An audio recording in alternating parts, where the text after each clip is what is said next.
Welcome to Once Upon a Story. Fancy Nancy is one of my favorite children's book characters. In today's book, Fancy Nancy gets into a fight with her best friend. I wonder if they'll be able to fix things and save their friendship. Sit back and relax for today's story.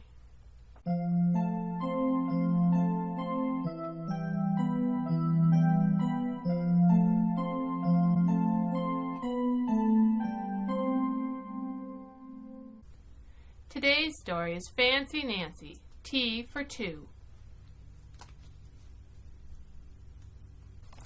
Fancy Nancy, Tea for Two, based on Fancy Nancy, written by Jane O'Connor. Oh la la, there's a message from my best friend Bree in our special mail basket. It says, "Come quick, I have something to show you." The mail basket is set up on a rope that runs between our houses. This way we can always stay in touch. I write back a message. It says, "I will be there in a jiffy." That's fancy for right away. Off it goes in the basket. Then I wake my doll Maribel from her nap and I head next door.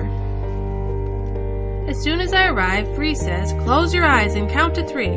1, 2, 3. I love counting in French. When I open my eyes, Bree is holding a tray with a fancy tea set on it.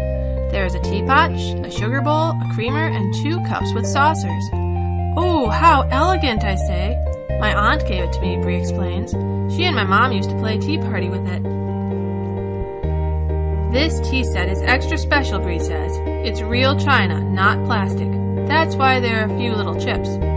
We decide to have a tea party right away. A doll tea party. Isn't it lucky I brought Maribel with me?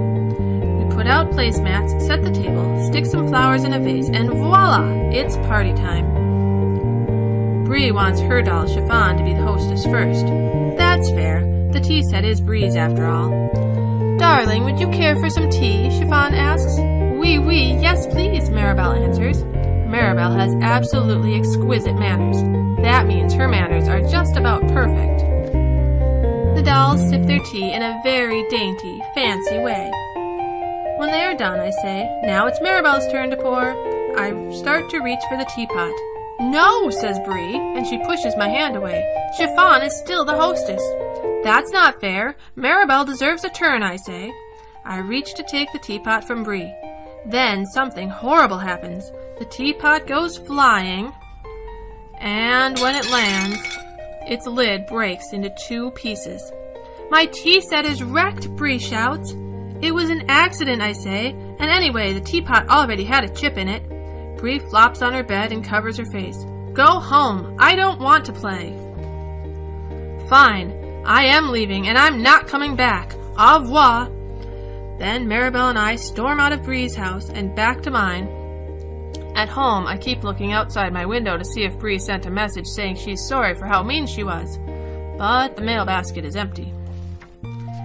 During dinner, my mom asks if something is wrong, so I tell everyone what happened. My dad says, "Even though it was an accident, it was your fault the teapot broke." My mom asks, "Did you say you were sorry?" "Well, not exactly," I say. "That's what you need to do," Mom says. My parents are right. But what if Bree stays mad at me forever? The next morning, I go over to Bree's house to apologize, which is the fancy word for saying sorry. But when she answers the door, all I do is burst into tears.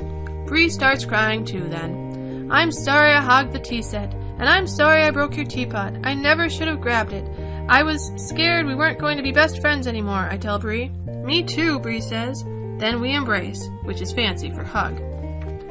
And guess what? The teapot is already repaired, which means it's fixed and fine again, just like our friendship. The end. I'm glad Fancy Nancy and Bree apologized to each other and repaired their friendship. I hope you enjoyed today's children's book. If you did, please hit the like button and don't forget to subscribe for more great stories. If you have a favorite children's book you would like to suggest, leave a comment below. See you next time!